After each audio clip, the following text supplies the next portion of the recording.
রাজ্যে প্রথম অনুষ্ঠিত যৌথ আঞ্চলিক রাজভাষা সম্মেলনে রাজ্যে পা রাখার আগে কেন্দ্রীয় স্বরাষ্ট্রমন্ত্রী অমিত শাহকে ধিক্কার জানালো ত্রিপুরা প্রদেশ কংগ্রেস। কালো পতাকা লাগিয়ে কংগ্রেস কর্মী সমর্থকরা পোস্ট অফিস চৌমুহনীতে প্রতীকী প্রতিবাদ কর্মসূচিতে অংশগ্রহণ করেন। শুক্রবার রাজধানী আগরতলায় অনুষ্ঠিত হলো পূর্বাঞ্চল, উত্তর পূর্বাঞ্চল এবং উত্তরাঞ্চলকে নিয়ে যৌথ আঞ্চলিক রাজভাষা সম্মেলন। হাপাড়িয়ার আন্তর্জাতিক মেলা প্রাঙ্গণে সম্মেলনের উদ্বোধন করেন কেন্দ্রীয় স্বরাষ্ট্রমন্ত্রী অমিত শাহ। অমিত শাহের রাজ্য আগমনকে ধিক্কার জানালো ত্রিপুরা প্রদেশ কংগ্রেস। ত্রিপুরা প্রদেশ কংগ্রেস ভবনের সামনে কালো পতাকা লাগিয়ে রাষ্ট্রীয় ভাষায় হিন্দি চাপিয়ে দেওয়ার অভিযোগ তুলে প্রতীকী বিক্ষোভ প্রদর্শন করে দলীয় কংগ্রেস কর্মী সমর্থকরা। প্রতিবাদে উল্লেখ করা হয়েছে ভোট চোর, গণতান্ত্রিক অধিকার হরণকারী, ধর্মীয় মেরুকরণ সৃষ্টিকারী, ভাষা সন্ত্রাস সৃষ্টিকারী অমিত শাহকে ধিক্কার জানাচ্ছে তারা। 21শে ফেব্রুয়ারি আন্তর্জাতিক মাতৃভাষা দিবস। তার আগেই কর্মসূচি বিজেপির কর্পোরেট রাজনৈতিক কর্মসূচি বলে ব্যাখ্যা করেন কংগ্রেসের মুখপাত্র প্রবীর চক্রবর্তী। প্রথম কথা হচ্ছে আমি মাতৃভাষার পক্ষে। আজ আগামীকাল আন্তর্জাতিক মাতৃভাষা দিবস, তার প্রাককালে এই কর্মসূচি রাজনৈতিক যে বিজেপি RSS এর যে কর্পোরেট সাম্প্রদায়িক যে রাজনৈতিক, সেই রাজনৈতিক আতাতেরই এটা একটা অংশ।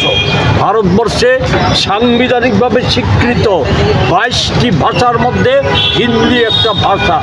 একে কোনো রকমেই একমাত্র রাষ্ট্রীয় ভাষা হিসাবে চালিয়ে দেওয়া যায় না। আমরা তার অতীতেও বিরোধিতা করেছি, আজকেও তার আমরা বিরোধিতা করছি।